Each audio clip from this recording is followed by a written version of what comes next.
Hey guys, Sleepy Reader here. I wanted to talk about.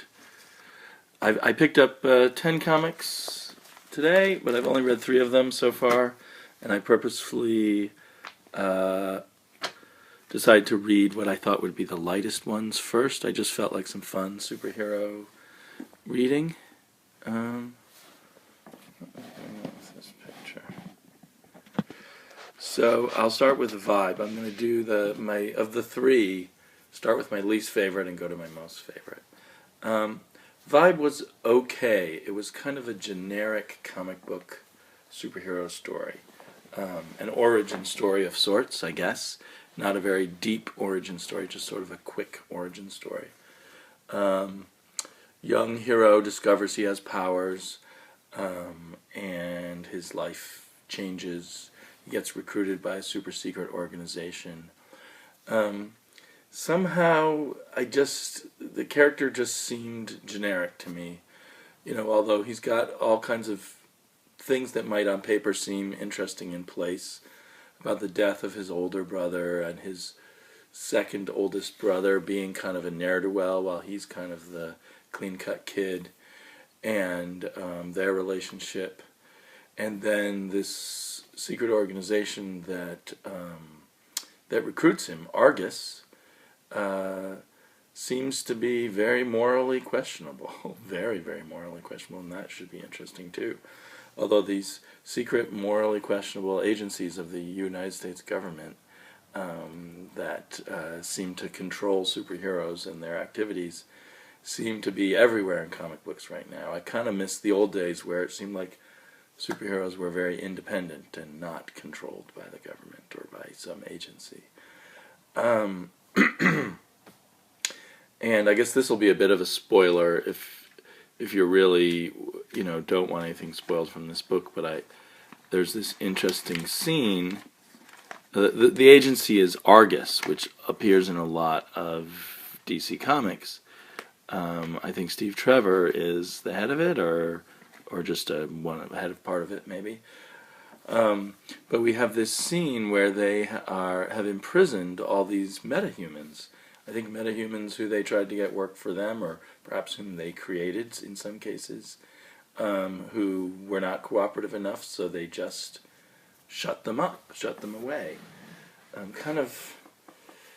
I think all of this kind of government agency whose basic goals are good, because they want to protect Earth from things like Darkseid and the like, but their methods are potentially evil.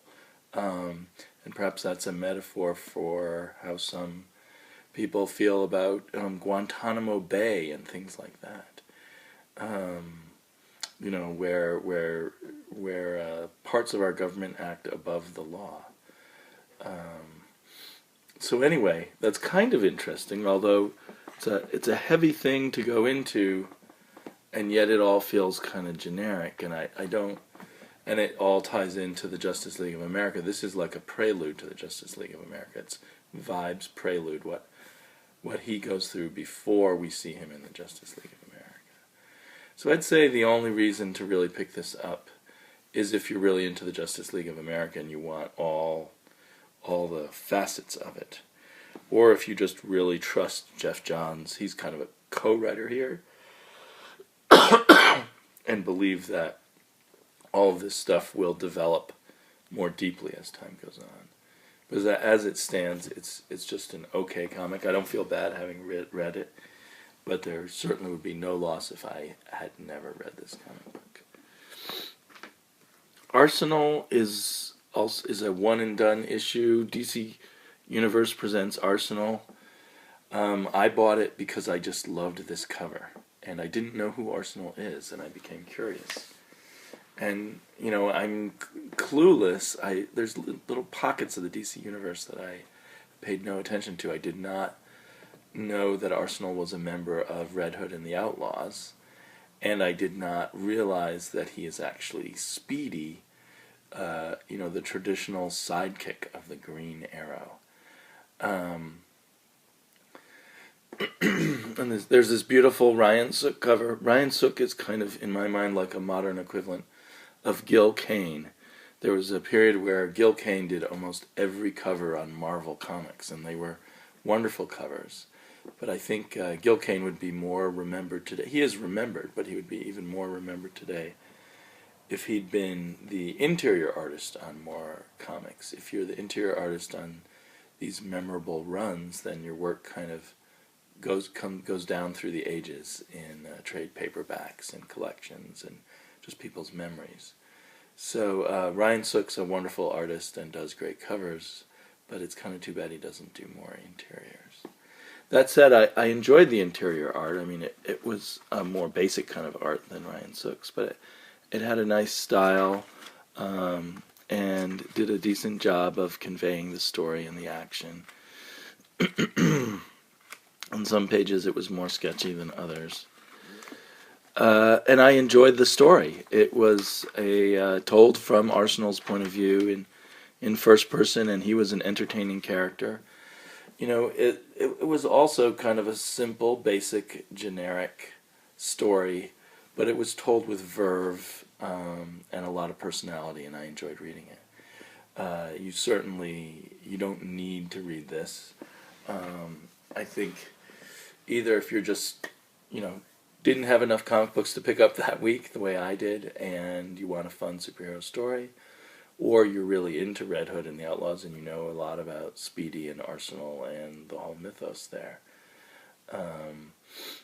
But it was fun. I enjoyed it. I was glad I picked this up. And I was glad to just do a one-and-done story. It does say that the next issue is going to be about Starfire, so perhaps DC Universe, I think it's going to be canceled soon. Perhaps they're closing out with a bunch of solo adventures of characters in group books, or just characters in Red Hood and the Outlaws. It makes me a little bit curious about reading Red Hood and the Outlaws, which I've avoided. I saw some images when it first came out of those overly sexualized Starfire, and since I wasn't at all invested in Red Hood before, I just never looked into it. But it's a lot of fun. And Joe Keating is the writer of Morbius. I was sort of so-so on the first Morbius issue, but this makes me wonder what else interesting things he might get up to. And then the one I liked the most of these three was also very light reading. It was not so generic.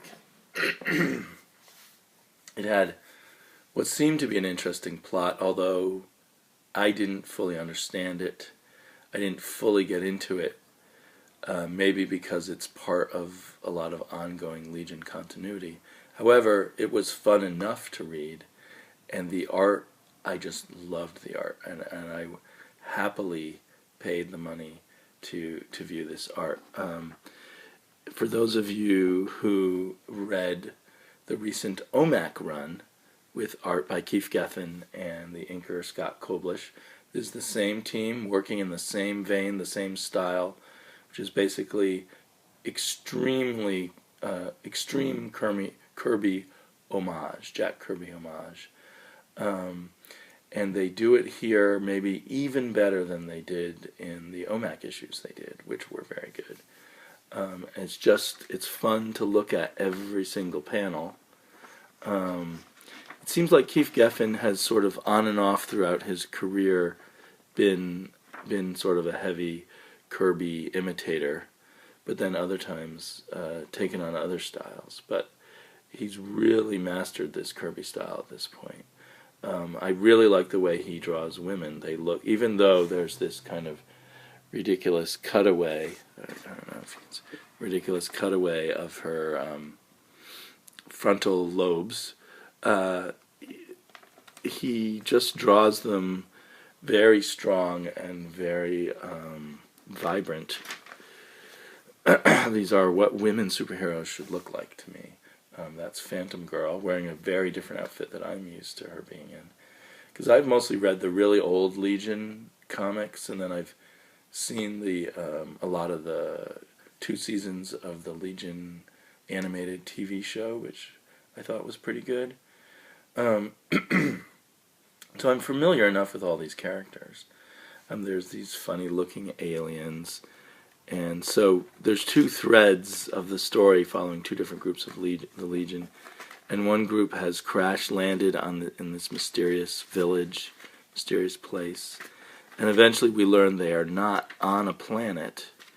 They are on the body of a Promethean, who are these giant, vastly giant, frozen in stone creatures that are found floating around the galaxy or the universe, which are creations of Jack Kirby and appeared now and then in The New Gods, but remained rather mysterious.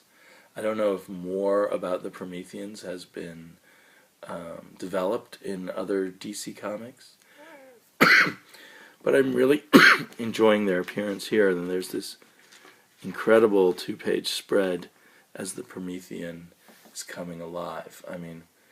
That's just great stuff. It channels Kirby, but it has something of its own, and it's just very intense, very good artwork, highly enjoyable. We also get the return of the, the Fatal Five, who are the perennial Legion villains going way, way back. I don't even recognize them from what I remember about them from the early Legion comics. But anyway, it was a fun issue. As long as Geffen and Koblish stay on it, I think I'll be reading it. Because I'm going to be looking at this art over and over again. And what else did I want to say? I had Geffen does co-plot here, or co-write, as he did on OMAC, and I think when we see him collaborating with people, we get very good work. So, but I read or heard in someone's video that Geffen was just going to be on the Legion for a short period of time. So definitely follow his run here on the Legion, and then see what happens next with the Legion.